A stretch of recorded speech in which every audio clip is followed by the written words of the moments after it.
Alright, this next story, we're going back to the early 60s, 1963. It's an article about 3 new sub-hunters and the anti-submarine warfare strategy back in the early 60s. So very fascinating. It talks about the Soviet M-10, or M-10, sorry, the Lockheed, the P-3A, and the 1150 Atlantic, all sub-hunters. So very fascinating article, and let's get to it, right? I keep babbling, but yeah, it's a good time. So anyway, let's do it. 3 New Sub-Hunters by Barry Tully, published in the June 1963 issue of Flying Magazine. At Moscow's Tushino Airport, a turbojet flying boat impresses airshow spectators with its size, speed, and clean lines. In France, a NATO-inspired turboprop aircraft undergoes development flight testing.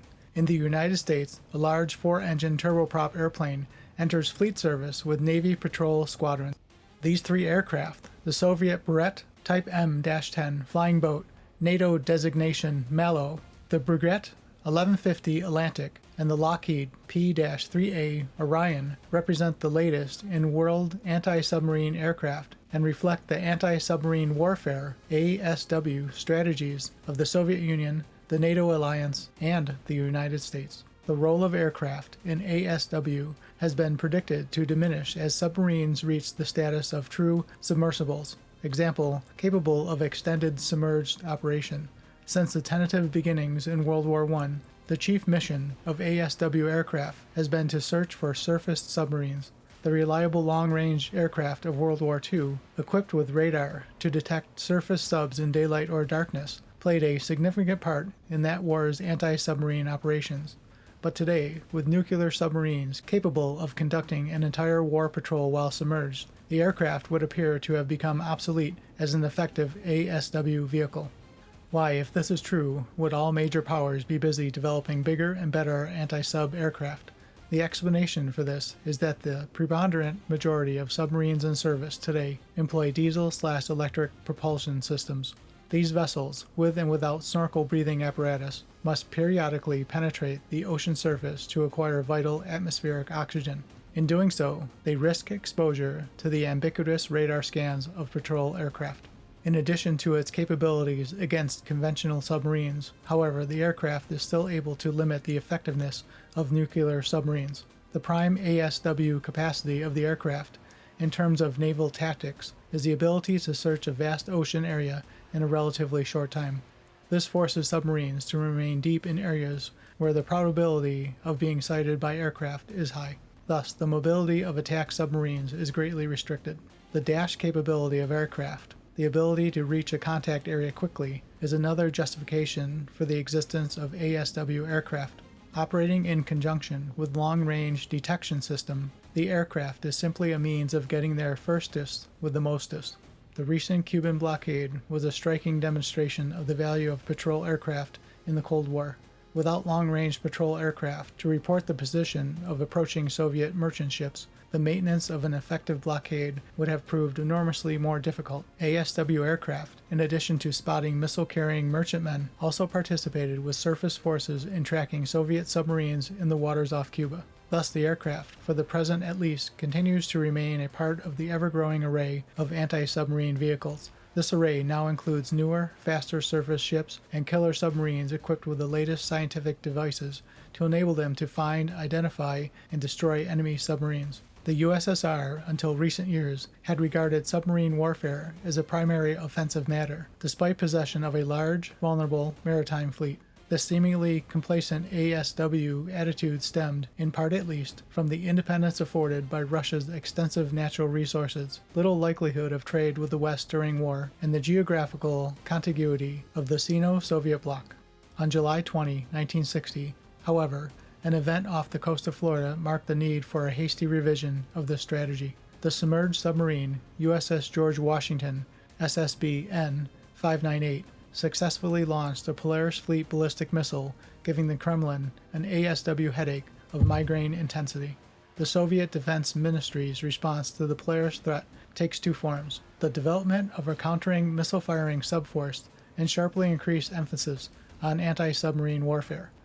The Soviet ASW buildup is evidenced chiefly in increased destroyer production. Other manifestations include the appearance of hydrofoil patrol craft, naval versions of jet bombers, and special-purpose aircraft such as the Beriev Type M-10 flying boat, known in the West as the Mallow. The Mallow was first observed by Westerners at the Ticino Airport 1961 flying display when a formation of 4 M-10s participated in the flyover. Despite the brevity of its participation, the swept-wing turbojet flying boat was noted and photographed in considerable detail by interested spectators. Marks of an ASW mission, aside from the flying boat hull, were apparent in the observation post in both the nose and tail. None of the M-10s carried external ordnance stores in their debut appearance. The Soviet departure from Western concepts in choosing a pure jet ASW aircraft rather than a relatively slow but long-endurance turboprop is explained by their high-speed dash requirement. The 500-knot Mallow can reach a hot contact area with minimum time en route. Additionally, the flying boat hull provides the potential for refueling in international waters during calm seas from seaplane tenders. In the fall of 1961, the Russians proceeded to dispel any doubts as to the aerodynamic capabilities of the Mallow by flying it to a number of world performance records for flying boats. The most impressive of these include setting a record of 566 miles per hour over a 15/25 kilometer course, lifting a 33,000-pound payload to 6,562 feet, 2,000 meters, and reaching an absolute ceiling altitude of 49,088 feet. Photos of this high-performance flying boat reveal a high wing sweep approximately 35 degrees, with pronounced negative dihedral, creating a distinctive gull wing. Stabilizing outrigger floats, which probably contain auxiliary fuel tanks, are mounted on the wingtips for minimum drag. Prominent wing fences to reduce span-wise airflow attest to the M-10's high subsonic speed. The Mallow's engine pods undersling the wing at the root. Spray rails about the bow section of the Mallow appear to be the Beriev solution to the spray problem. It is conceivable that the ingestion of salt spray could be an operational headache with the Mallow. The engines are described by the Russians as Type AL-7PB axial flow turbojets, rated at about 15,000 pounds static thrust each. The Russians have been known to be coy about such information, and these figures must be considered apocryphal. In view of the Mallow's apparent size and the performance such cited above, such 20,000-pound thrust engines as incorporated in the Tu-16 Badger bomber would be more suitable. Size estimates based on numerous photos taken of the M-10 in flight range from 80 to 100 feet in wingspan and from 110 to 130 feet in length. Maximum gross weight must be in the range of 100,000 pounds. This size would be sufficient for a crew of 10 men or more, and ample ordnance and detection gear. If one grants that the Type M-10 has met its aerodynamic design objectives, the aircraft's effectiveness as an ASW vehicle still hinges on several unknown factors. These include the quantity of its search and detection gear, its ordnance load, and the aircraft's all-weather operating reliability. Little is known about the type of airborne ASW detectors employed by the Soviets, let alone their effectiveness. Many British and American developments are known, however, and it is safe to assume that such basic ASW tools, such as search radar, radio/hydrophone devices, which transmit water noise to planes overhead, and magnetic anomaly detectors, have been investigated. Indeed, it would be dangerous to assume the Russians are incapable of a breakthrough or two of their own.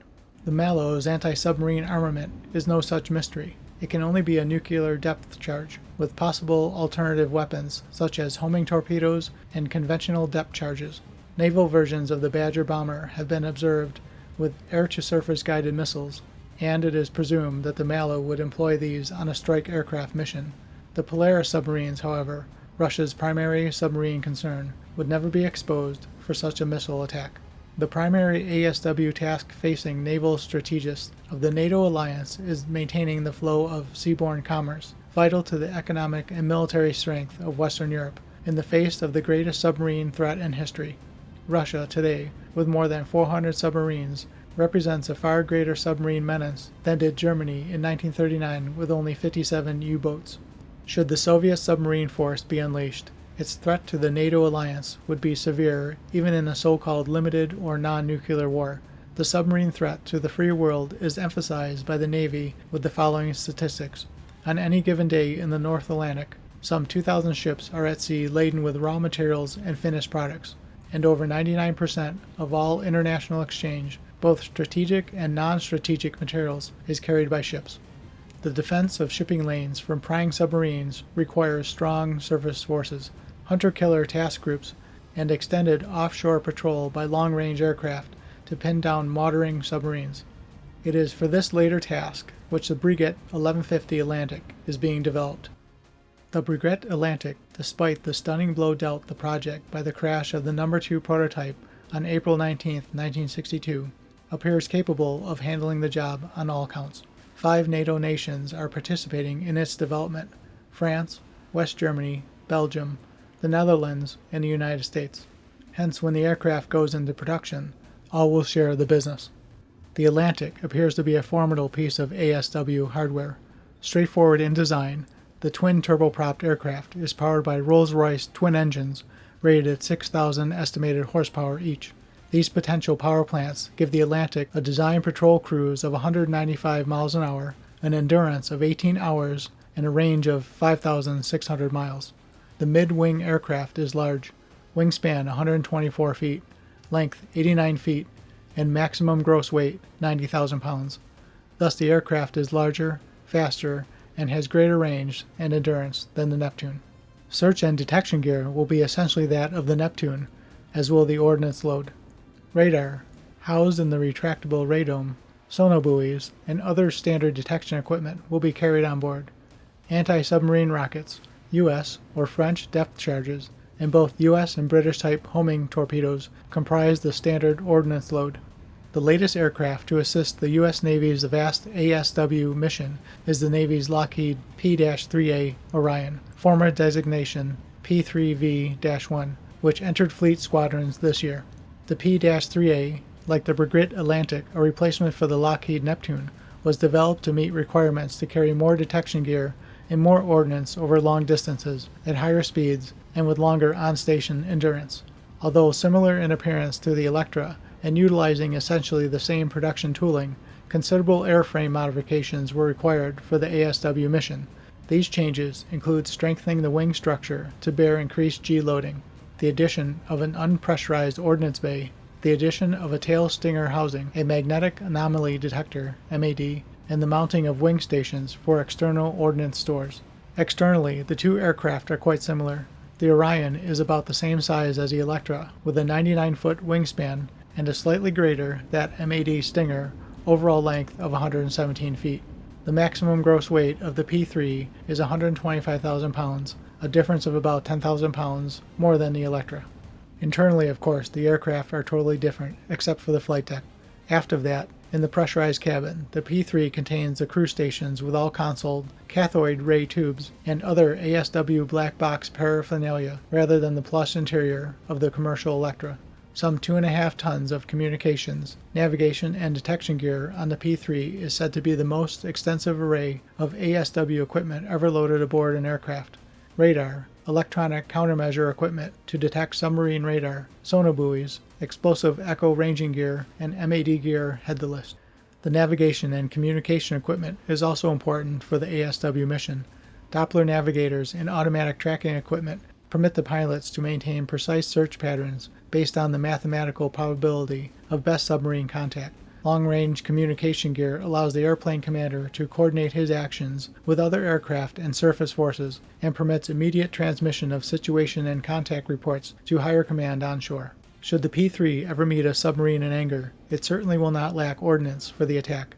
The ordnance mix includes anti-submarine rockets designed to pierce the pressure hull below the waterline of a surface sub, high explosive and nuclear depth charges, and acoustic homing torpedoes, all carried in multiple quantities. Crews of the Orion also benefit from arming panels developed with human factor principles to facilitate safe, efficient operation. Many subs were missed during World War II when crews, afflicted with buck fever upon sighting a sub after months of fruitless searching, failed to set their confusing jury-rigged ordnance panels properly. This resulted in the inability to drop on the first, and frequently the only, pass over a crash-driving U-boat. While not foolproof, modern armament consoles reduce such blunders. Lockheed says that the P-3A has a design cruise in excess of 400 miles per hour and a service ceiling of 30,000 feet, thus doubling the speed and providing 40% more range than the P-2. This will enable the Orion to search 280 square miles of coastal area on a single flight at an operating cost of about 1 cent per square mile, according to Lockheed.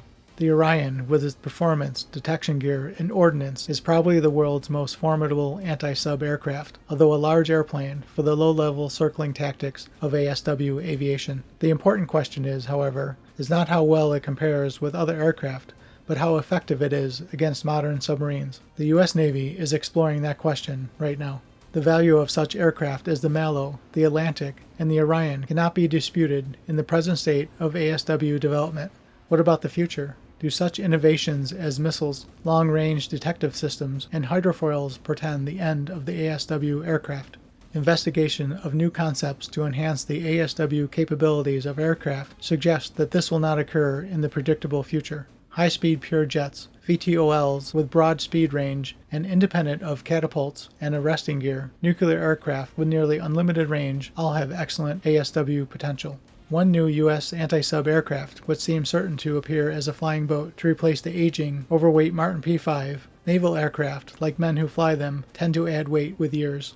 The Navy has served notice to industry that it has requirements for a new flying boat. The announcement was reassuring news to the many of the Navy's dedicated P-boat pilots who feared the big boats were heading for the cancellation fate of the Navy's blimp program. The primary task of ASW planners of all nations is the enormously difficult one of providing the tightest possible defense against the offensive submarine warfare. The advantages of these new manned aircraft will keep the business of ASW aviation about us for a long time. All right, what'd you think of that one? Pretty interesting, right? 3 sub-hunters from the early 60s, 1963, at least when the article was written. So fascinating tale, and like I said before, I learned a lot from these, and thanks for joining me on this. So fascinating tale, and that's about all I got for right now. So like, subscribe, leave a comment. I'm Bill Riccio, and I'll see you in the next one.